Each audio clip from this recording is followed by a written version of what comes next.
Once upon a time, Spain was the true owner of the world. In the 16th century, contrary to what most people believe, it was not the British crown, but Spain that ruled the most widespread empire on earth. For the first time in history, a single crown possessed a truly global empire, stretching from Europe to Africa, from the Americas to Asia.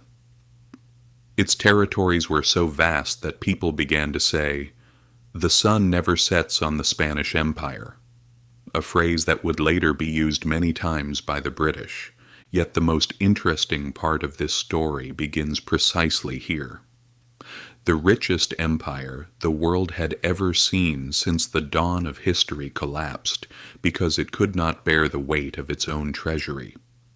And the reason this story remains so compelling today is very clear. Because just like Spain, when we encounter a high flow of money, we mistake it for wealth. And the next step, every single time, leads to collapse.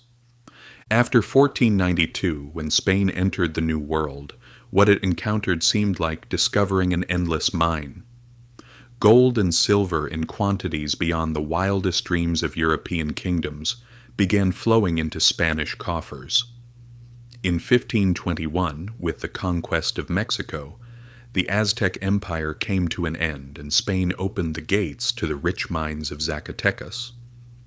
10 years later, the conquest of Peru sent the Inca Empire into the dusty pages of history and revealed the massive silver deposit at Potosi, so immense that people called it the mountain that eats men. For roughly a century, this helped treasure fleets crossing the Atlantic operate like a non-stop conveyor belt. Between 1500 and 1650, Spain is estimated to have imported around 180,000 tons of silver and 2,000 tons of gold. To grasp the scale of this, consider this. It was more silver than Europe had produced in total over the previous 1,000 years. This wealth reshaped not only Europe, but the entire world. Ships departing from Seville and Cadiz carried bullion to the Mediterranean, to the Netherlands, and even across the Pacific to Manila, where silver was exchanged for Chinese silk and porcelain. Humanity's first true global economy was being born, and Spain stood at the heart of this system. For Americans today, one striking fact stands out.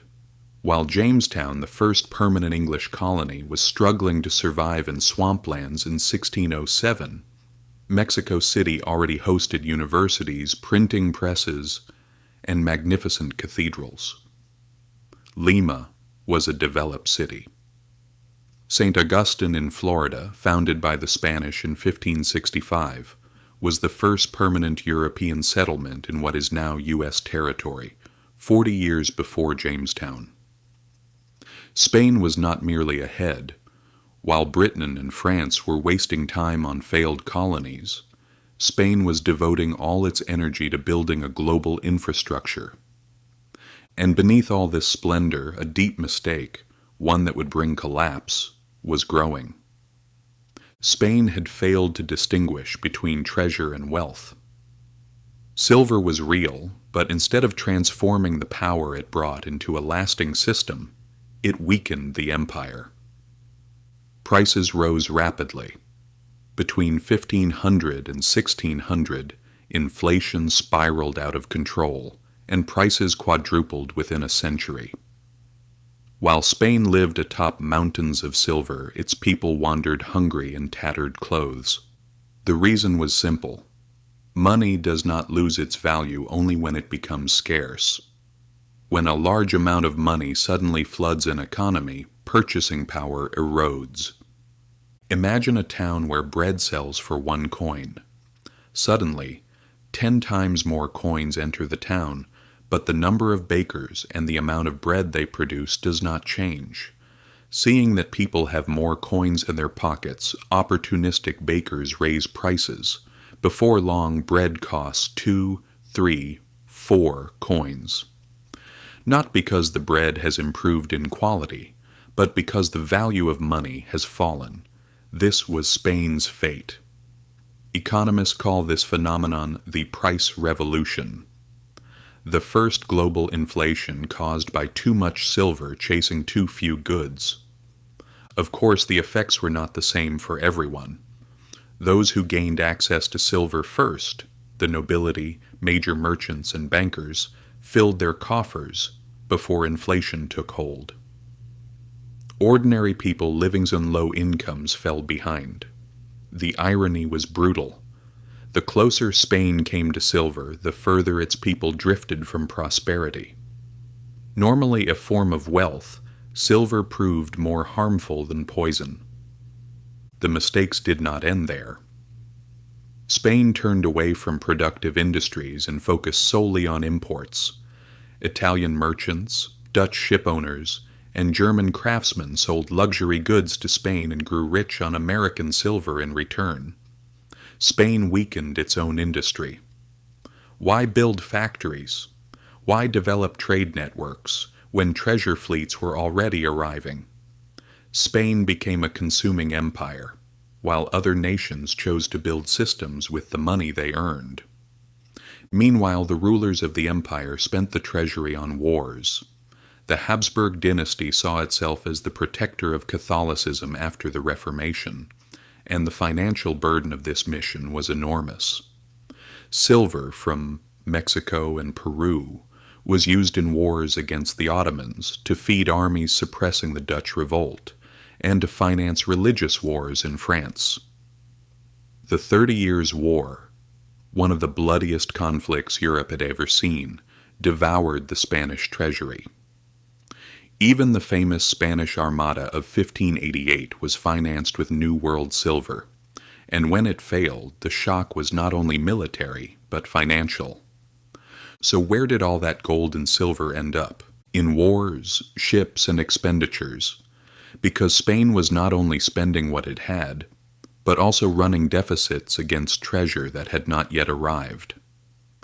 German banking families like the Fuggers, and later Genoese financiers, extended massive loans to the crown, using future silver shipments as collateral.